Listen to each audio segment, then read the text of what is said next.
হরে কৃষ্ণ। আগামীকাল 12ই এপ্রিল শনিবার পবিত্র হনুমান জয়ন্তীর দিন। খুবই শুভ একটি দিন। এই দিনে যারা ব্রত করবেন কিংবা না করবেন, সকলেরই উচিত এই একটি খাবার গ্রহণ করা। এতে জীবনের দুর্ভাগ্য দূরীভূত হয় এবং সৌভাগ্যের উদয় হয়। পাশাপাশি এই দিনে মনস্কামনা পূরণের জন্য খুবই সুন্দর একটি উপায়। আমাদের সকলেরই এই কার্যটি করা উচিত এবং শাস্ত্রে এই হনুমান জয়ন্তীর বিশেষ মাহাত্ম্য কথা বর্ণনা করা হয়েছে। তো আজকের এই পর্বে আমরা সেই প্রসঙ্গে জানার চেষ্টা করব। খুবই গুরুত্বপূর্ণ প্রসঙ্গ, আমাদের সকলের আজকের এই তথ্যগুলো জানা প্রয়োজন। সকলকে স্বাগতম জানাচ্ছি আমাদের এই ধর্মীয় তথ্যমূলক চ্যানেলে।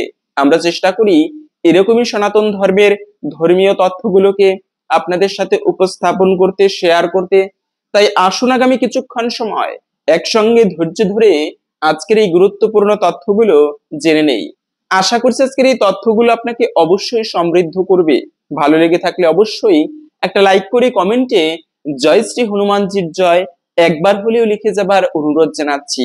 এই যে হনুমান জয়ন্তী কেন বলা হয়, কেননা এই দিনটিতে স্বয়ং পবনপুত্র হনুমান পবনের ঔরসে অঞ্জনার গর্ভে তিনি আবির্ভূত হয়েছিল। চৈত্র মাস, এই মাসটি বড়ই পুণ্যের মাস। বাংলা বর্ষপঞ্জিকার সর্বশেষ মাস হচ্ছে চৈত্র মাস। এই মাসেই কিন্তু সেই পূর্ণিমা তিথিতে হনুমান জয়ন্তীর দিনে স্বয়ং পবনপুত্র হনুমান তিনি মহাবলশালী সেই হনুমান আবির্ভূত হয়েছিল। পাশাপাশি এই মাসে কিন্তু সেই হনুমানের যিনি ইষ্ট দেবতা ভগবান শ্রী রামচন্দ্র, তিনিও কিন্তু আবির্ভূত হয়েছেন। তাই এই হনুমান জয়ন্তীর দিনটি রাম ভক্তরাও বিশেষ করে ভক্তির সহিত পালন করে থাকে।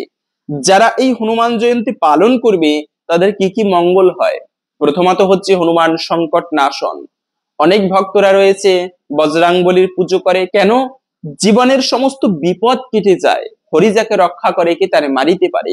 সেই ভগবান শ্রী রামচন্দ্রের পরম ভক্ত হচ্ছে কিন্তু হনুমানজি, যার প্রতি হনুমানের দৃষ্টি বর্ষিত হয়। ভগবান রামচন্দ্রেরও সাধ্য নেই তার ক্ষতি করতে পারে। এ হচ্ছে বজরাংবলী, কেননা ভগবান তার ভক্তকে বেশি প্রাধান্য দিয়েছে। তাই হনুমানের পুজো করা জীবনের বিপদ কেটে যায়। বিশেষ করে যদি বাচ্চাদের বেশি বেশি বিপদ আপদ হয়, গৃহের মধ্যে অশান্তি অমঙ্গল লেগেই রয়েছে, তবে আপনি এই হনুমান জয়ন্তীর দিনটি একটু বিশেষ করে পালন করুন। এতে প্রভু হনুমানের কৃপায় আশা করি সংসারের বিপদ কেটে যাবে এবং সৌভাগ্য বর্ষিত হবে। আপনারা এই দিনে কোন কোন কার্য করা যাবে না, কি কি করা উচিত, ব্রত কিভাবে পালন করবেন তা আমরা একটু পরে জানতেছি। তবে হনুমান পুজোয় বিঘ্ন বিনাশ হয়, যা তো আমরা একটু আগে জানলাম। আপনি হয়তো বা কোনো কাজে যাচ্ছেন, ভালো কিছু জীবনীতে হচ্ছে না, একটা অশুভ অমঙ্গল লেগেই রয়েছে, সেক্ষেত্রে এই হনুমান পুজো করবেন। কেন হনুমান পুজো করতে হয়? কেননা হনুমানের পুজো করলে এতে জীবনের বিঘ্ন বাধা বিঘ্ন কেটে যায়। তাই যাত্রাকালে কিছু কার্য করা উচিত, যার মধ্যে একটা কাজ হচ্ছে হনুমানের পুজো দিয়ে কোথাও যাত্রা করলে, কোনো শুভ কাজ আরম্ভ করলে এর ফলে কিন্তু হনুমানজির কৃপায়, ভগবান রামচন্দ্রের কৃপায় সেই কার্যে কোনো বাধা বিঘ্ন আসে না, সমস্ত বিঘ্ন দূরীভূত হয়। এবং আর একটা সুন্দর তথ্য বলা হয়েছে, এই হনুমান হচ্ছে কিন্তু তিনি এত বলশালী যে একবার শনির দোষ কাটে হনুমান পুজোয়। কিরকম? একবার শনি দেবতা হনুমানের উপরে তার দৃষ্টি পড়েছে, আর শনির দৃষ্টি যদি কারো উপরে পড়ে 12 বছর পর্যন্ত সেই দৃষ্টি থাকে। তার জীবনে 12 বছর পর্যন্ত ভালো কিছু হয় না, একটা অশুভ এবং অমঙ্গল লেগেই থাকে। তো একবার শনি দেবতা দৃষ্টি পড়েছে সেই হনুমানজির উপর। হনুমানের কাছে গিয়ে বলল, তোমার উপরে আমার ভর পড়েছে। হনুমান সরল মনা বলল, ঠিক আছে, তুমি আমার উপরে ভর করো। তো শনি দেবতা হনুমানের মাথায় উঠেছে। এবারে হনুমান বুদ্ধি করে কি করেছে, বলশালী হনুমান একটা পাথর বিশাল একটা পাহাড় নিয়ে মাথার মধ্যে চাপা দিয়েছে। আর ওই শনি দেবতা, হনুমানের তো শক্তি আছে কিন্তু শনি দেবতার অত শক্তি নেই। শনি দেবতা তখন প্রাণ বাঁচাতে ভিক্ষা চাইলো, প্রাণ ভিক্ষা চাইলো, যে প্রভু আমাকে ক্ষমা করো, আমার প্রাণটা ভিক্ষা দাও। তখন হনুমান আবার সেই পাহাড় মাথা থেকে নামিয়ে দিল এবং শনি দেবতা হনুমানজিকে বলেছিল, প্রভু কখনো আজ থেকে তোমার উপরে এই শনির দৃষ্টি পড়বে না। তো এবং শুধু তাই নয়, যারা তোমার ভক্ত হবে তাদেরকেও কথা দিচ্ছি, কখনো তোমার ভক্তদের উপরেও এই শনি দেবতা প্রভাব খাটাবে না। তাই নবগ্রহের প্রভাব প্রত্যেকটা মানুষের জীবনে রয়েছে। তবে কিছু কিছু মানুষের জীবনে দেখা যায় শনি দেবতার ভালো অবস্থানে থাকে, সে ব্যক্তি কর্মক্ষেত্রে সহজেই উন্নতি লাভ করতে পারে। এটা হয় কেন? কেননা শনি দেবতা হচ্ছে যদি ভালো অবস্থানে থাকে। কিন্তু অনেকের জীবনে আছে সহজে ভালো কিছু হয় না, একটা ভাটা লেগেই রয়েছে, কর্মক্ষেত্রে পরিশ্রম করে বটে কিন্তু সহজে মানে আগাতে পারে না। তো এরকমটা যদি হয়, এই হনুমানের পুজো করলে সেক্ষেত্রে তার জীবনী থেকে সেই শনির দশা পর্যন্ত কেটে যায়। আপনারা এই শুভ দিনে সেই হনুমানের পুজোয় বিঘ্ন বিনাশ হয়। কিন্তু এত সুন্দর একটা হনুমানের ব্রত এসেছে, বছরে একবার এই হনুমান জয়ন্তী আসে। তাহলে কথা হচ্ছে, এই দিনে যারা ব্রত করবে কিভাবে ব্রত করতে পারে, ব্রতের নিয়ম কি? মনে রাখবেন, যে কোনো ব্রত পালনের একই নিয়ম। ব্রতের আগের দিনে সংযম পালন করতে হয়। সংযম পালন বলতে নিরামিষ খাবার গ্রহণ করতে হয়। যারা আমিষ খেয়ে থাকে তাদের উচিত নিরামিষ খাবার গ্রহণ করা। শুধু নিরামিষ খাবার নয়, আগের দিনে স্ত্রী সঙ্গ করা উচিত নয়, মানে ব্রহ্মকে ধারণ করা উচিত, বীর্যকে ক্ষয় করা উচিত নয়। যারা আধ্যাত্মিক স্তরে উন্নতি লাভ করতে চায় তাদের কখনোই উচিত নয় বীর্য ক্ষয় করা। এতে কিন্তু সাধনায় সহজে আগানো যায় না। তো যাই হোক, আগের দিনে মানে সংযম পালন করতে হয়, বাক্যকে সংযত করতে হয়, শারীরিক সঙ্গ করা উচিত নয়, খাবার দাবার সংযত থাকতে হয়। এভাবে করে আগের দিনটি কাটাতে হয়। এবং অনেকে প্রশ্ন করেন যে আমি বজরাঙ্গবলীর প্রতি ভক্তি রয়েছে, আমি তো ব্রত করতে ইচ্ছা করেছি কিন্তু আগের দিনে ভুল করে আমিষ খেয়ে ফেলেছি।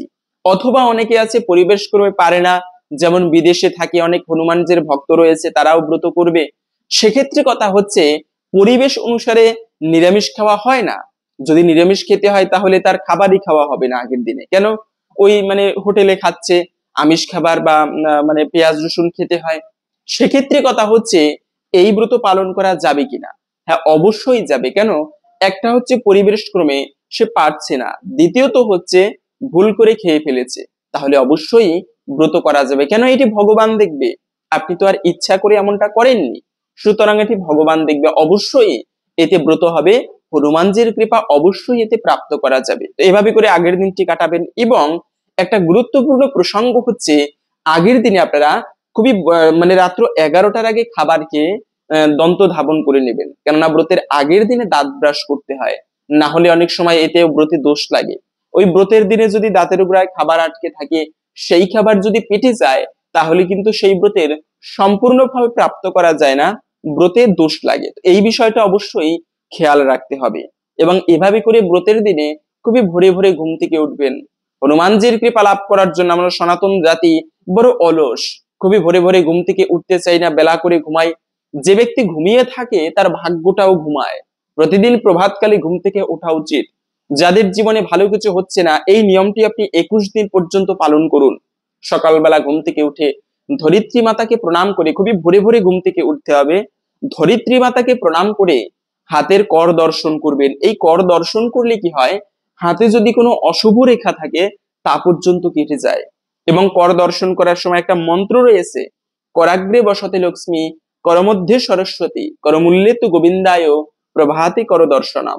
এই মন্ত্র উচ্চারণ করে সকালবেলা বা প্রভাতকালে যদি কোনো ব্যক্তি কর দর্শন করে, তার জীবনে শ্রীবৃদ্ধি হয়, ধনবৃদ্ধি হয়, জ্ঞানের বৃদ্ধি হয় এবং ভগবান শ্রী গোবিন্দের কৃপা লাভ হয়। মানে হচ্ছে সকালবেলা ভগবান শ্রী বিষ্ণু বা কৃষ্ণকে দর্শন করে প্রণাম করতে হয়, লক্ষ্মী দেবীকে, সরস্বতী দেবীকে প্রণাম করে তারপরে দিনের শুরুটা করতে হয়, গুরুদেবকে প্রণাম করতে হয়। দেখবেন সকালবেলা আপনি একটুকু মন্ত্র জপ করবেন, গুরু মন্ত্র, ঘুম থেকে উঠে একটা পজিটিভ এনার্জি বিরাজ করে হৃদয়ের মধ্যে। কেন? সকালবেলা আমি ঠাকুর পুজো দিয়েছি, এই যে একটা প্রশান্তি, এটা জীবনের অনেক মহৎ কিছু। তাই সকালবেলা উঠে অন্তত পক্ষে এই হনুমান জয়ন্তীর দিনে এই কার্যটি প্রত্যেকে করবেন। ইষ্ট দেবতার মন্ত্র জপ করার মাধ্যমে দিনের শুরুটা করবেন। এবং অনেকে প্রশ্ন করেন, এই হনুমান পুজো কে কে করতে পারবে? কেননা হনুমান হচ্ছে বজরাঙ্গবলী, তিনি বিবাহ করেনি, জীবনে বৈবাহিক সম্বন্ধ স্থাপন করেনি। তাহলে কথা হচ্ছে, কে কে বা স্ত্রী জাতিরা, নারী জাতিরা এই হনুমানের পুজো করতে পারবে কিনা? অনেকে বলে থাকে মায়েরা নাকি এই হনুমান পুজো করতে পারবে না। প্রথমত হচ্ছে, যে কেউ পুজো করতে পারবেন, কি সধবা কি বিধবা কি নারী কি পুরুষ, কেননা হনুমান পুজোর অধিকার সকলের মধ্যে রয়েছে। তবে বজরাঙ্গবলীর পুজো করতে গেলে শুদ্ধ হয়ে পুজো করতে হবে। এবং তিনি যেহেতু ছিলেন ব্রহ্মচারী, তাই মায়েদের পুজো করতে পারবেন ঠিকই, কিন্তু একটু নিয়ম কানুন মেলে শুদ্ধ হয়ে তারপরে হনুমানের পুজো করবেন। এভাবে করে যে কেউ, মূলত যে কোনো দেবদেবীর পুজোয় যে কারো অধিকার রয়েছে পুজো করতে পারবেন, তবে একটুকু শুদ্ধাচারী হয়ে।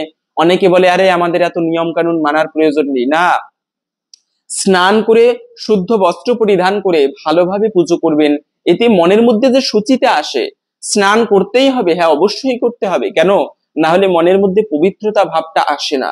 এভাবে করে ভালো কাপড় চোপড় পরিধান করে তারপরে হনুমানজির এই দিনে পুজো করবেন। এবং এই ব্রতের দিনে কি কি খাবার খাওয়া যাবে, কতক্ষণ ব্রত করতে হবে হনুমানজির এই জয়ন্তীর দিনে, যারা ব্রত করবেন তারা হচ্ছে একাদশীর মতো ব্রত করতে পারেন। সারাদিনে জল ফোঁটা পর্যন্ত গ্রহণ করবে না। এভাবে করে সর্বোত্তম হচ্ছে, যদি কেউ ব্রতের সম্পূর্ণ ফল প্রাপ্ত করতে চান, জল ফোঁটা পর্যন্ত খাওয়া উচিত নয়। এভাবে করে সারাদিন হনুমানজির পুজোয় কাটানো উচিত। নাম, তারপরে হনুমানজির লীলা যেমন সুন্দরকাণ্ড পাঠ, রামায়ণ পাঠ করে কাটানো উচিত। এরপরে পরের দিনে সকালবেলা ভগবানকে ভোগ নিবেদন করে সেই প্রসাদ গ্রহণ করতে পারেন। এটি বেশি মঙ্গলময়। তবে আপনারা যাদের কষ্ট হয়, তারপরে অনেকে ব্রত করতে চান, অসুস্থ, সেক্ষেত্রে আপনি ঔষধ, গুরুবাক্য, ব্রাহ্মণ বাক্য, ফল, জল এগুলো গ্রহণ করতে পারেন। যে কোনো প্রকার ফল খাওয়া যাবে, দুগ্ধ জাতীয় খাবার খেতে পারেন। এভাবেও আপনি হনুমানজির উদ্দেশ্যে ব্রত করতে পারেন। তো ব্রত মূলত এভাবে করতে হবে। এবং ঋতুস্রাব হলে হনুমানের গ্রন্থ পাঠ করা যাবে, কেননা শাস্ত্রে বলা আছে যে যদি কোনো ব্যক্তি এই হনুমান চল্লিশা পাঠ করে হনুমান জয়ন্তীর দিনে অথবা শনিবারে, তাহলে তার জীবনী থেকে শনির দশা পর্যন্ত কেটে যায়। শনির দোষ সাধারণ কিন্তু নয়। জীবনে শনি গ্রহের যদি অশুভ দৃষ্টি থাকে, তবে সহজে ভালো কিছু হয় না। তো সেজন্য এই শনির দশা কাটানোর জন্য অনেকে আছে হনুমান চল্লিশা পাঠ করবে ভক্তি শ্রদ্ধার সহিত। সেক্ষেত্রে কথা হচ্ছে, যদি ঋতুস্রাব হয়, মায়েদের যখন অপবিত্র অবস্থা আসে, তখন কি এই হনুমানের গ্রন্থ পাঠ করা যাবে কিনা, হনুমান চল্লিশা পাঠ করা যাবে কিনা, না, এমনটা উচিত নয়। ঋতুস্রাব হলে হনুমান চল্লিশা পাঠ করা উচিত নয়, কেননা হনুমান হচ্ছেন ব্রহ্মচারী।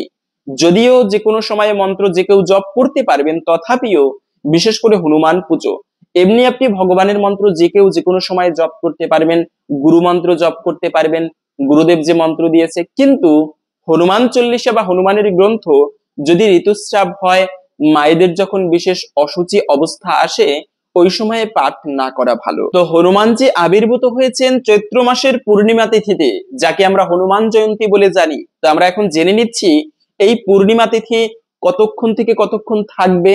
পূর্ণিমা শুরু হবে মূলত আজকে 11 এপ্রিল শুক্রবার রাত 3টা 13 মিনিট থেকে, থাকবে মূলত আগামীকালকে 12 এপ্রিল শনিবার ভোর রাত 5টা 5 মিনিট পর্যন্ত।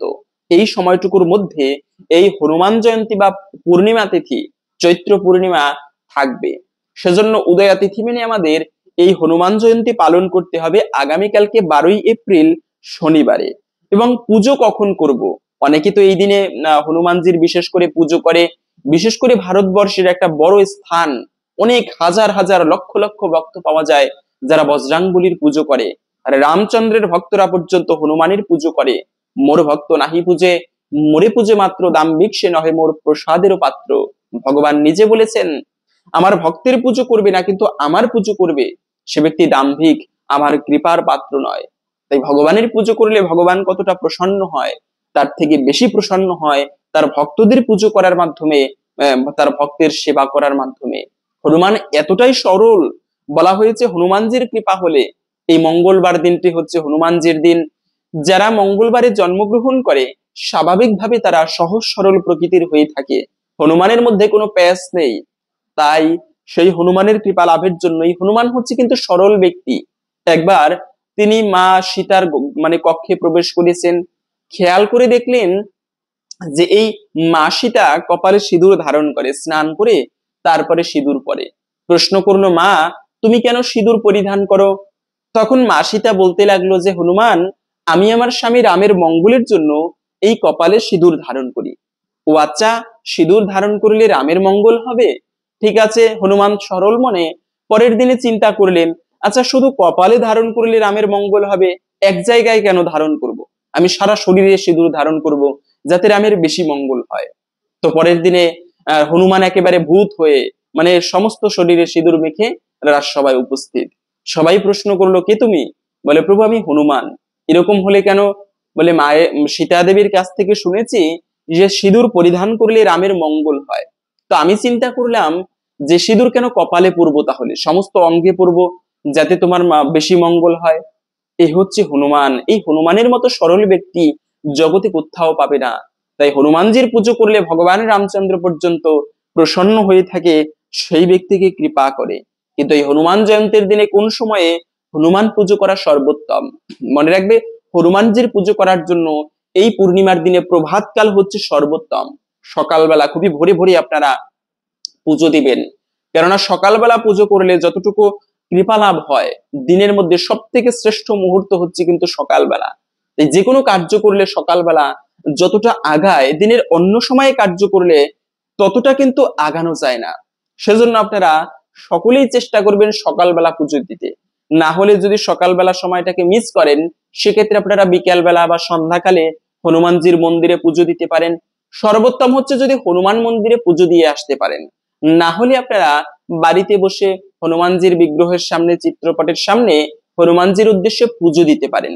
তবে একটা বিষয় হচ্ছে, এই দিনে যদি হনুমানজির কৃপা লাভ করতে চান, তবে রামের মন্ত্র জপ করবেন। রাম যে ভগবান রামচন্দ্র পশু হয়ে হনুমান, হনুমান কিন্তু একটা পশু বানর, সেই হনুমান পশু হয়েও তিনি রামের কৃপা প্রাপ্ত করেছিল হনুমান জাতি হয়েও। তাই এই পশুর মধ্যে হনুমানের মতো এত ভগবানের কাছের ভক্ত জগতে কোথাও পাবি না। সেই হনুমানজি বেশি প্রসন্ন হয় যে ব্যক্তি রামের মন্ত্র জপ করে। একবার কি হয়েছে, মানে রামচন্দ্র, একবার একটা ভক্ত ভগবান রামচন্দ্রের মন্ত্র জপ করতেছিল, আর হনুমান আকাশ থেকে যাচ্ছিল, আকাশ পথে উড়ে উড়ে যাচ্ছিল। তখন খেয়াল করলো কোন ভক্ত যেন রামের মন্ত্র জপ করে। মনে মনে চিন্তা করলো যে কে আমার প্রভু রামের মন্ত্র জপ করে, রামের নাম জপ করে এমন আকুল প্রাণে, যাইতো তাকে একটুকু প্রণাম করে আসি, তাকে একটুকু দর্শন করে আসি। হনুমান তখন আকাশ থেকে নিচে নামলো, গিয়ে খোঁজাখুঁজি করে দেখতে পেল যে ব্যক্তি রামের নাম জপ করে তিনি হচ্ছে টয়লেটের মধ্যে বসে শৌচ কার্য করে, ওই অবস্থায় রামের নাম জপ করছে। হনুমান রেগে গিয়ে, তুমি অপবিত্র অবস্থায় রামের নাম জপ করো, দেখাচ্ছি। হনুমান রেগে গিয়ে একটা চর বসিয়ে দিল তার গালে। ঠিক আছে, ব্যক্তিটা কষ্ট পেল, কান্না করতে লাগলো। কান্না করতেছে অথচ রামের মন্ত্র জপ করে। ওদিকে হনুমান রেগে চলে আসলো ওখান থেকে, অযোধ্যাপুরীতে এসেছে, ভগবান রামচন্দ্রকে প্রণাম করতে গেল।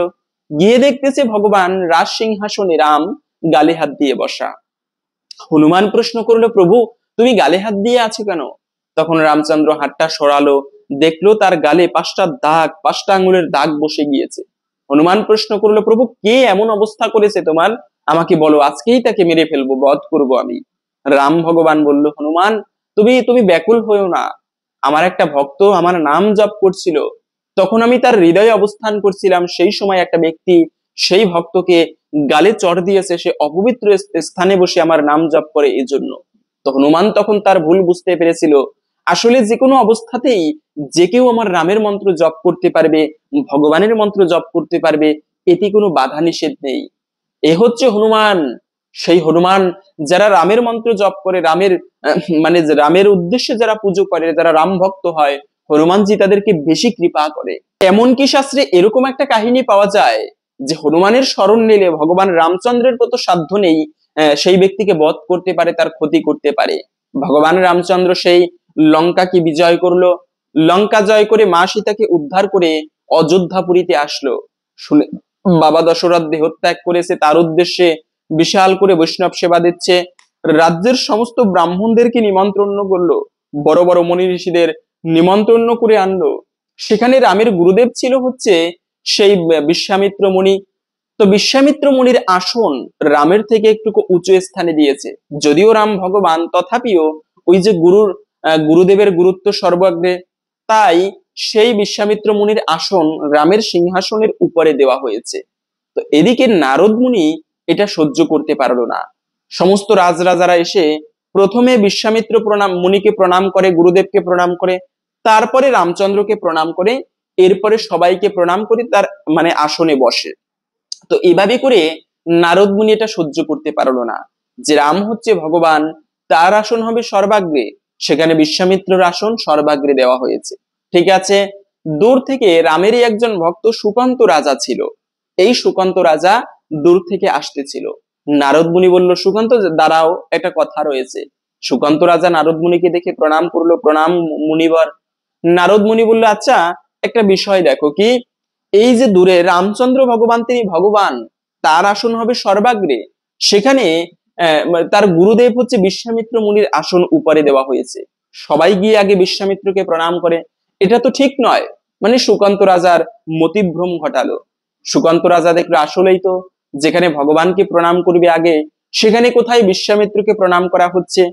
তখন নারদ মুনি শিখিয়ে দিল, তাহলে তুমি একটা কাজ করবে, কি তুমি আগে গিয়ে প্রথমে এই বিশ্বামিত্রকে প্রণাম করবে না, তুমি প্রণাম করবে রামচন্দ্রকে, তারপরে সবাইকে প্রণাম করার শেষে, সবশেষে তুমি বিশ্বামিত্রকে প্রণাম করবে। ঠিক আছে, সুকান্ত রাজা তাই করলো। প্রথমে এসে সুকান্ত রাজা ভগবান রামকে প্রণাম করলো, এরপরে ঘুরে ঘুরে সবাইকে প্রণাম করার শেষে তারপরে বিশ্বামিত্র মুনিকে প্রণাম করলো। আর বিশ্বামিত্র হচ্ছে রাগী মুনি, তিনি এটি সহ্য করতে পারলো না। সেখানে হনুমানজিও বসা ছিল। সেই বিশ্বামিত্র মুনি সহ্য করতে না পেরে, যে রাগ হয়েছে খুবই বিশ্বামিত্র মুনি, তো পরের দিন কি করলো, রামকে কাছে নিয়ে বলল, রাম, আমি আগামীকালকে সূর্যোদয় মানে সূর্যাস্তের পূর্বে এই সুকান্ত রাজার মস্তক হাতে চাই। অনুষ্ঠান শেষে রামকে ডেকে এই কথা জানালো। রামচন্দ্র বলল, গুরুদেব, এই সুকান্ত রাজার কি কোনো অপরাধ হয়েছে? বলে, না, আমি সেটি বলতে পারবো না, তবে আমি আজকেই, আগামীকালকে সূর্যোদয়ের পূর্বে এই সুকান্ত রাজার মস্তক আমার হাতে এনে দিতে হবে, ওকে বধ করতে হবে তোমায়। রামচন্দ্র ভগবান চিন্তা করলেন, আরে সুকান্ত রাজা তো আমার ভক্ত, সব সময় রামের নাম জপ করে, রামের পুজো করে, রামের কথা মেনে চলে, আমি কি করে ওকে বধ করি? কিন্তু এই যে গুরুদেবের আদেশ। পরের দিনে সুকান্ত রাজা আবার এটি খেয়াল করেছিল যে এই বিশ্বামিত্র মুনি রামকে এই কথা বলেছে, আগামীকালকে সূর্যাস্তের পূর্বে আমার মস্তক তার হাতে চায়। শুনেই তো সুকান্ত রাজা, প্রাণের ভয় কার না আছে জগতে, সুকান্ত রাজা নারদের চরণে গিয়ে লুটিয়ে পড়লো যে, প্রভু, আপনি আমাকে বুদ্ধি দিয়েছিলেন, এখন তো আমার প্রাণ যায়, আপনার যেহেতু বুদ্ধি আপনি দিয়েছেন, তাই রক্ষাও আপনাকে করতে হবে, গুরুদেব আমাকে কৃপা করুন। নারদ মুনি বলল, দেখ, তোকে আমি এখান থেকে আমি নিজেও রক্ষা করতে পারবো না, যদি তোকে কেউ রক্ষা করতে পারে, তিনি হচ্ছেন কিন্তু হনুমান, রামের ভক্ত হনুমান। তাই বলা হয়েছে, বৈষ্ণব দেখিয়া যে বা নানয় মুন্ডু, তার মুন্ডু পরে গিয়া নরকেরও কুণ্ডু। ভগবান তার ভক্তের আসন নিজের থেকেও উচ্চ স্থানে রেখেছেন। তাই তুমি এই হনুমানের চরণে গিয়ে পড়ো, তিনি তোমাকে রক্ষা করতে পারবে। রামচন্দ্র ভগবান, হনুমানজি একটা কথা বললে রামচন্দ্র ফেলতে পারে না। তাই একটা কাজ করো, কি হনুমানজির কাছে না গিয়ে তুমি, হনুমান প্রতিদিন রামের সেবা করার পরে বাড়িতে গিয়ে, তার মা ছিল অঞ্জনা, সেই অঞ্জনা দেবীকে প্রণাম করত, মায়ের সেবা করত। তো তুমি গিয়ে হনুমানজির মাকে ধরো যে, মা, আপনি আমার প্রাণ ভিক্ষা দিন। তো যাই হোক, এরপরে সুকান্ত রাজা সেই মানে হনুমানের বাড়িতে গেল। হনুমানজির বাড়িতে গিয়ে অঞ্জনা মায়ের চরণ ধরে আছে, মা, আপনি আমার প্রাণ ভিক্ষা দিন। এত বলছে অঞ্জনা দেবী যে, কি হয়েছে বলো? বলে, না, যতক্ষণ পর্যন্ত আপনি আমার প্রাণ ভিক্ষা না দিবেন, ততক্ষণ পর্যন্ত আপনার চরণ ছাড়বো না। ঠিক আছে, বললো, যদি আমার সামর্থ্য থাকে আমি তাই করব তোমার প্রাণ রক্ষা করার জন্য, বলো কি হয়েছে। সমস্ত কাহিনী বলল। বলে, আপনার হনুমানজি, প্রভু, আপনার ছেলে হনুমানকে একটুকু বলবেন আমার প্রাণ ভিক্ষা দিতে। ঠিক আছে, হনুমান গিয়ে মা অঞ্জনাকে যখন প্রণাম করেছে, তখন সমস্ত কথা হনুমানকে বলেছে অঞ্জনা দেবী। হনুমানজি বলল যে, সুকান্ত রাজা, তুমি চিন্তা করো না, রাম তোমাকে বধ করতে পারবে না, আমি একটা উপায় বলে দিচ্ছি, তাই তুমি করবে। তখন সুকান্ত রাজাকে বলল যে, রামচন্দ্র ভগবান তোমাকে বধ করতে আসবে আগামীকালকে, তবে তুমি কি করবে, ওই দিনের সকালবেলা কিছু না খেয়ে নিরাহারে থেকে রামের উদ্দেশ্যে সাধনা করবে, এক মনে রামের মন্ত্র জপ করবে। যদি তারপরেও রামচন্দ্র তোমাকে বধ করতে আসে, তাহলে তুমি দেখবে যে আর কোনো উপায় নেই, রামচন্দ্র তোমাকে বধ করবে তীর নিক্ষেপ করে, তখন তুমি রাম সীতা বলে ডাকবে আকুল প্রাণে, রামচন্দ্র তোমাকে বধ করবে না। তারপরেও যদি বধ করতে আসে, তখন তুমি রাম সীতা হনুমান বলে ডাকবে, রামেরও সাধ্য নেই তোমাকে বধ করতে পারে। ঠিক আছে, হনুমানের এই বুদ্ধি নিয়ে সুকান্ত রাজা পরের দিনে আকুল প্রাণে ভগবান রামকে ডাকছে। ভগবান রামচন্দ্র আর বধ করার জন্য যাচ্ছে না, কেন? যে সুকান্ত রাজা তার ভক্ত, তাকে কি করে ভগবান বধ করবে? তাই আজকে সেই সকালবেলা অনেকক্ষণ হয়ে গিয়েছে, মানে সকাল গড়িয়ে দুপুরের দিকে যাচ্ছে, রামচন্দ্র ভগবান সুকান্তকে বধ করতে যাচ্ছে না। বিশ্বামিত্র মুনি রেগে গেল, রাম, কোথায় সুকান্ত রাজার মস্তক, এনে দাও আমার হাতে। রামচন্দ্র ভগবান নিরুপায়, গুরু আজ্ঞা পালন করতে হবে, তাই তিনি তীর ধনুক নিয়ে রথে করে সেই সুকান্ত রাজার রাজ্যে উপস্থিত। গিয়ে দেখতেছে বটবৃক্ষের নিচে বসে সুকান্ত রাজা অদূরে রামের মন্ত্র জপ করছে। গুরুদেবকে সাথে নিয়ে গেল, গুরুদেবকে বলল, গুরুদেব আমি কি করে একে বধ করি? দেখো আমার মন্ত্র জপ করছে, আমার নাম জপ করছে। কিন্তু এই যে গুরুদেবের আদেশ, গুরুদেব আবার বলল, না আমি ওর মস্তক চাই। তখন উপায় না পেয়ে রামচন্দ্র তীর ধনুক নিয়ে যখনই মারতে যাবে, তখনই সুকান্ত রাজা আরো আকুল প্রাণে রাম সীতা বলে ডাকছে। রামচন্দ্রের ভগবান তার ধনুক তীর কেঁপে উঠলো। কেন? যে হৃদয়ে সীতার বাস তাকে কিভাবে বধ করবে? তথাপিও গুরুদেব তার আদেশ, যখনই আবার বধ করতে যাবে তীর ধনুক নিয়ে, তখনই সুকান্ত রাজা রাম সীতা হনুমান বলে চিৎকার করলো। ভগবান রামচন্দ্র আর থাকতে পারলো না, তীর ধনুক ফেলে গিয়ে সেই সুকান্ত রাজাকে জড়িয়ে ধরলো, কান্না শুরু করে দিল। সুকান্ত রাজাও কাঁদছে, রামচন্দ্র ভগবানও কান্না করতে লাগলো। তখন বিশ্বামিত্র মুনি তার ভুল বুঝতে পেরেছিল, সেখানে নারদ মুনিও উপস্থিত ছিল, হনুমানও উপস্থিত ছিল। আজকে ভক্ত এবং ভগবানের মিলন হলো একমাত্র হনুমানের কারণে। তাই তো উদ্দেশ্য হচ্ছে বলার, এই হনুমানজির কৃপা হলে ভগবান রামচন্দ্র পর্যন্ত তাকে কৃপা করে, ভক্তের কৃপা হলে ভগবান আপনা আপনি কৃপা করে। সেই দিনটি রাম ভক্ত যারা, যারা কৃষ্ণ ভক্ত, কৃষ্ণ যেই কৃষ্ণ সেই রাম, তাই যারা কৃষ্ণ ভক্ত তারা আপনারা পালন করবেন। হনুমানজির পুজো করা এটি মঙ্গলময়, এতে ভগবান রামচন্দ্রের কৃপা হয়ে থাকে। রাম ভক্ত হনুমান, তাই এই দিনে আপনারা বিশেষ করে সেই রামের মন্ত্র জপ করবেন, ভগবান শ্রীকৃষ্ণের মন্ত্র জপ করবেন, এতে হনুমানের কৃপা বেশি করে লাভ করা যায়।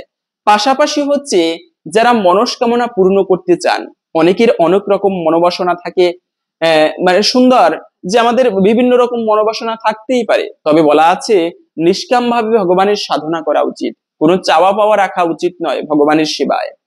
তথাপিও যদি কোনো মনস্কামনা থাকে, যে অনেক সময় আছে অনেকের রোগ ব্যাধি ভালো হচ্ছে না, অনেক সময় গৃহে অশান্তি, হে প্রভু তুমি আমার রোগ ব্যাধি ভালো করে দাও, আমার সন্তানটাকে ভালো রেখো, এরকম যদি কেন মনস্কামনা থাকে, এই হনুমান জয়ন্তীর দিনে এই একটি উপায় অবলম্বন করবেন, এতে নিঃসন্দেহে হনুমানের কৃপায় তার মনস্কামনা পূর্ণ হবে, ইহাতে কোনো সংশয় নেই। প্রত্যেকে এই কার্যটি করবেন। তা হচ্ছে যে 11টি আপনারা 11টি হচ্ছে অশ্বত্থ পাতা অথবা 11টি বেল পাতা নেবেন। বেল পাতা নিয়ে তাতে সুন্দর করে লাল সিঁদুর দিয়ে শ্রীরামের নামটি লিখবেন, জয় শ্রীরাম। এই 11টি বট পাতা অথবা 11টি বিল্ল মানে সেই অশ্বত্থ পাতা নিয়ে আপনারা সেখানে জয় শ্রীরামের নামটি লিখে তারপরে সেই পাতা দিয়ে মালা করবেন। 11টা পাতার বেশি হলে, 11 নয় 21টা পাতা, 21টা পাতার বেশি হলে ভালো, বা অথবা 21টা পাতার কম নয়, এভাবে করে পাতা নিয়ে মালা করে জয় শ্রীরাম লিখে মালা করে হনুমানজির গলদেশে নিবেদন করবেন। এবং এরপরে যদি আপনার কোনো মনোবাসনা থাকে, মনস্কামনা থাকে, তা অবশ্যই হনুমানজিকে জানাবেন, এতে নিঃসন্দেহে হনুমানের কৃপায় একটুকু হলেও সেই মনস্কামনা পূর্ণ হবে, ইহাতে কোনো সংশয় নেই। এই কার্যটি আপনারা মনস্কামনা পূরণের জন্য করতে পারেন। পাশাপাশি হচ্ছে হনুমানজি কিন্তু ফল পছন্দ করেন, সমিষ্ট আম্র ফল, কাঁঠাল ফল, হনুমান তো একটা প্রাণী, তাই হনুমানজিকে আপনারা এই দিনে ফল নিবেদন করতে পারেন। মানে আমার ইষ্ট দেবতা প্রসন্ন হবে এমন কোনো কার্য করাই হচ্ছে সেই ইষ্ট দেবতার পুজো করার সাধনা করা। তো এই দিনে আপনি হনুমানজিকে ফলের ভোগ নিবেদন করবেন, ফল প্রসাদ নিবেদন করবেন, এতে হনুমানজি বেশি প্রসন্ন হয় এবং সেই ভক্তকে কৃপা করে। পাশাপাশি হচ্ছে হনুমানের লাড্ডু অত্যন্ত প্রিয়, ভোগ নিবেদনের মাধ্যমেও দুর্ভাগ্য দূরীভূত হয়, তাই আপনারা হনুমানজিকে লাড্ডু নিবেদন করতে পারেন, এটিও অত্যন্ত শুভ এবং মঙ্গলময় বলা হয়েছে। তবে এই হনুমানের কৃপা লাভ করার জন্য পুষ্প নিবেদন করা এটি সর্বোত্তম, হনুমানকে পুষ্প নিবেদন করলে এতে বেশি কৃপা হয়ে থাকে। তাই হনুমানজিকে আপনারা এই দিনে পুষ্প নিবেদন করবেন, বিশেষ করে লাল ফুল, এবং এই দিনে হনুমানের কৃপা লাভ করার জন্য হনুমানের মন্ত্র জপ করবেন, ওম শ্রী হনুমতে নমঃ, ওম হনুমতে নমঃ, ওম শ্রী হনুমতে নমঃ। এই মন্ত্রটি আপনারা অন্তত পক্ষে ব্রত করেন কিংবা না করেন 108 বার এই মন্ত্রটি প্রত্যেকে জপ করবেন, এতে হনুমান বেশি প্রসন্ন হয়ে থাকে, সেই ভক্তের প্রতি তার কৃপা দৃষ্টি বর্ষিত হয়। তো যাই হোক, এখন আমরা জেনে নিচ্ছি ভিডিওর মূল প্রসঙ্গ। এই দিনে প্রত্যেকের উচিত এই একটি খাবার গ্রহণ করা, এতে জীবনের দুর্ভাগ্য দূরীভূত হয় এবং সৌভাগ্যের উদয় হয়। তবে তার পূর্বে আসুন আমরা কিছুক্ষণ সময় ধৈর্য ধরে এই হনুমানজির জন্ম জয়ন্তী উপলক্ষে হনুমানের বিশেষ ব্রত কথা শ্রবণ করি। এতে অনেকাংশেই হনুমানের কৃপা লাভ করা যায়, এই ব্রতের কৃপা লাভ করা সম্ভব। সনাতন ধর্মে এজন্যই নববিধা ভক্তির প্রথমত হচ্ছে শ্রবণ করা, শ্রবণাম মঙ্গলম। এই দিনে ব্রত করতে পারলে সর্বোত্তম, কিন্তু যারা না করতে পারবেন তারাও আপনারা শ্রবণ করবেন। যারা ব্রত করবেন কিংবা না করবেন, সকলে ভক্তি ভরে ধৈর্য করে এই হনুমানজির বিশেষ ব্রত কথা জন্মলীলা শ্রবণ করবেন, অথবা রামায়ণের সুন্দরকাণ্ড পাঠ করবেন। এতে অনেকাংশেই হনুমানের বিশেষ কৃপা লাভ করা যায়। এবং এই ব্রত কথা শ্রবণ করা শেষে চেষ্টা করবেন একটা পুষ্প অথবা একটা প্রদীপ হনুমানের উদ্দেশ্যে প্রজ্বলিত করতে, এতে মনস্কামনা পর্যন্ত পূর্ণ হয়ে থাকে। তো যাই হোক, এরপরে আমরা এই হনুমানের ব্রত কথা শ্রবণ করার পরে আমরা ভিডিওর মূল প্রসঙ্গ জেনে নিচ্ছি। শুরু করছি হনুমানজির জন্ম জয়ন্তী উপলক্ষে হনুমানের আবির্ভাবের কথা। পবন দেবতার ঔরসে কেশরী নামক বানরের স্ত্রী বানরীর গর্ভে ইনি জন্মগ্রহণ করেন। একবার অঞ্জনার রূপে মুগ্ধ হয়ে পবন দেবতা তাকে আলিঙ্গন করেন। এতে অঞ্জনা ক্রুদ্ধ হয়ে পবন দেবতাকে তিরস্কার করলে পবন দেবতা তাকে জানান যে তিনি অঞ্জনার সাথে মনে মনে মিলিত হয়েছেন। তারপরেও এই মিলন থেকে এক পরাক্রান্ত পুত্রের জন্ম হবে। একটি গুহার মধ্যে হনুমানকে প্রসব করেন মা অঞ্জনা। এই হনুমান জয়ন্তী উপলক্ষে কাশী ধামে প্রতি বছর ঘটা করে মেলার অনুষ্ঠিত হয়ে থাকে। প্রসবের পর অঞ্জনা ক্ষুধার্ত হয়ে বনে ফল আনতে গেলে হনুমান ভোরের সূর্যকে ফল মনে করে খাবারের জন্য লাফ দিয়ে বহু শতযোজন অতিক্রম করলেন। এই সময় পবন দেবতা বাতাসকে শীতল করে দেন। শিশু বিবেচনায় সূর্য দেবতা তাকে দগ্ধ করা থেকে বিরত থাকেন। সেই দিনই রাহু সূর্যকে গ্রাস করতে অগ্রসর হলে হনুমান সূর্যকে ত্যাগ করে রাহুকে গ্রাস করতে উদ্যত হন। ভয় পেয়ে রাহু ইন্দ্রের শরণাপন্ন হন। এরপর ইন্দ্র রাহুকে সাথে করে ঐরাবতে চড়ে সূর্যের কাছে উপস্থিত হন। এবার হনুমান ঐরাবতকে গ্রাস করতে উদ্যত হলে ইন্দ্র বজ্র দ্বারা হনুমানকে আঘাত করেন। ফলে তার হনুর হাড় ভেঙে যায় এবং ইনি পর্বত শিখরে পতিত হয়ে মৃত্যুবরণ করেন। পুত্রের এই দশা দেখে পবন দেবতা পর্বত গুহায় প্রবেশ করে পুত্রের জন্য বিলাপ করতে থাকেন। ফলে বাতাসের অভাবে সমগ্র চরাচরে বিপর্যয়ের সৃষ্টি হয়। তখন সকল দেবতা ব্রহ্মার শরণাপন্ন হলে ব্রহ্মা পবন দেবতার কাছে উপস্থিত হয়ে হনুমানকে পুনর্জীবিত করেন। পবন খুশি হয়ে আবার বাতাস প্রবাহিত করেন। এই শিশুর হনু বজ্রের আঘাতে ভেঙেছিল বলে এর নাম রাখা হয় হনুমান। এরপর বিভিন্ন দেবতা হনুমানকে বিবিধ প্রকার বর প্রদান করেন। ইন্দ্র বর দেন যে বজ্রে তার মৃত্যু হবে না এবং তার ইচ্ছা মৃত্যু হবে। সূর্য তার শতাংশ তেজ দান করেন। ব্রহ্মা বলেন হনুমান ব্রহ্মজ্ঞ ও চিরঞ্জীবী হবেন এবং সকল ব্রহ্মশাপের অবদ্ধ হবেন। মহাদেব ও বিশ্বকর্মা বলেন ইনি তাদের সকল অস্ত্রের অবদ্ধ হবেন। এছাড়াও অন্যান্য দেবতাগণ বিবিধ প্রকার বর প্রদান করেন। এরপর শিশু হনুমান বিভিন্ন ঋষিদের আশ্রমে উপদ্রব শুরু করলে ঋষিদের অভিশাপে ইনি দীর্ঘদিন তার নিজের ক্ষমতা সম্পর্কে বিস্মৃত হয়ে থাকেন। হনুমান কর্তৃক সাগর লঙ্ঘনের পূর্বে জাম্ববান হনুমানকে তার ক্ষমতা সম্পর্কে অবহিত করেছিলেন। এরপর থেকে ইনি তার ক্ষমতা সম্পর্কে আর বিস্মিত হননি। রাবণ সীতাকে অপহরণ করলে সীতার খোঁজে রাম লক্ষণ কিষ্কিন্ধায় উপস্থিত হন। এই সময়ে সুগ্রীব তাদের পরিচয় জানার জন্য হনুমানকে পাঠান। হনুমান তাদের পরিচয় লাভ করার পর এদেরকে পিঠে চড়িয়ে সুগ্রীবের কাছে এনেছিলেন। এরপর রাবণ ও সীতার অনুসন্ধানে সুগ্রীব বিভিন্ন দিকে চর পাঠান। হনুমান ও রামের আংটি নিয়ে তিনি দক্ষিণ দিকে যান। এই অনুসন্ধানকালে সম্পাতের কাছে সীতার অবস্থান সম্পর্কে জানতে পেরে ইনি সাগর লঙ্ঘন করেন এবং লঙ্কায় উপস্থিত হন। পথিমধ্যে দেবতা গন্ধর্ব ও ঋষিরা হনুমানের শক্তি পরীক্ষার জন্য নাগমাতা সুরসাকে পাঠালে ইনি পরীক্ষায় জয়লাভ করে লঙ্কার পথে রওনা দেন। সুরসা রাক্ষস রূপ ধারণ করে হনুমানের পথ রোধ করে বলেন যে দেবতারা তাকে তার খাদ্যরূপে নির্দিষ্ট করেছেন। উত্তরে হনুমান বললেন যে তিনি সীতাকে উদ্ধার করে লঙ্কায় রামের দূত হয়ে যাচ্ছেন। সীতার সংবাদ রামকে দিয়ে তিনি পুনরায় সুরসার মুখে প্রবেশ করবেন। এরপর সুরসা বলেন যে কেহই আমাকে অতিক্রম করে যেতে পারবে না। এই বর তিনি লাভ করেছেন। এরপর হনুমান মুখে প্রবেশ করার কথা বলে তার মুখ প্রসারিত করলেন। প্রথমে হনুমান তার দেহকে 10 যোজন বিস্তৃত করলে সুরসাও তার মুখ 10 যোজন বিস্তৃত করলেন। এরপর সুরসা 20 যোজন মুখ বিস্তৃত করলে হনুমান 30 যোজন বৃদ্ধি প্রাপ্ত হলেন। এইভাবে দুইজনের আয়তন ক্রমেই বৃদ্ধি হওয়ার সময় হনুমান হঠাৎ তার নিজেকে অঙ্গুষ্ঠ পরিমাণ আকৃতি ধারণ করলেন এবং পরে সুরসার মুখে প্রবেশ করে আবার বেরিয়ে এলেন। এরপর সুরসা নিজ মূর্তি ধারণ করে হনুমানকে আশীর্বাদ করেন। পথে সিংহিকা নামক এক রাক্ষসীর সাথে তার সাক্ষাৎ হয়। এই রাক্ষসী জীবের ছায়া আকর্ষণ করে আহার করত। হনুমানের ছায়া আকর্ষণ করে তাকে আহার করতে উদ্যোগ নিলে হনুমান প্রথমে তার শরীর বৃদ্ধি করেন। এই কারণে সিংহিকাও তার মুখ বিস্তৃত করেন। পরে হনুমান হঠাৎ করে শরীর সংকুচিত করে সিংহিকার শরীরে প্রবেশ করে তার হৃৎপিণ্ড ছিন্ন করে তাকে হত্যা করে লঙ্কায় প্রবেশ করেন। ইনি তার দেহ বিড়ালের মতো ছোট করে সেটাকে খুঁজতে থাকেন লঙ্কার মধ্যে এবং শেষ পর্যন্ত অশোকবনে মা সীতাকে দর্শন করেন। এরপর হনুমান সীতাকে রামের আংটি দেখিয়ে আশ্বস্ত করেন। এর প্রতিদানে সীতা তাকে তার চূড়ামণি দান করেন এবং রামের বিশ্বাস উৎপাদনের জন্য সীতা তাকে তার মাথার মণি প্রদান করেন। ফেরার সময়ে এই হনুমান অশোকবন ধ্বংস করেন। তাকে ধরার জন্য রাবণ তার 5 সেনাপতি ও পুত্র অক্ষয় কুমারের অধীনে এক বিশাল সেনাবাহিনী প্রেরণ করেন।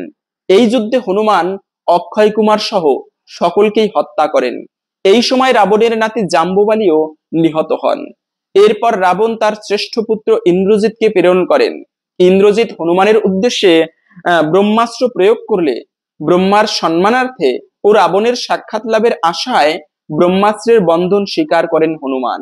বন্দী অবস্থায় রাবণের সামনে তাকে উপস্থিত করা হলে ইনি সীতাকে অপহরণের জন্য রাবণকে তিরস্কার করেন।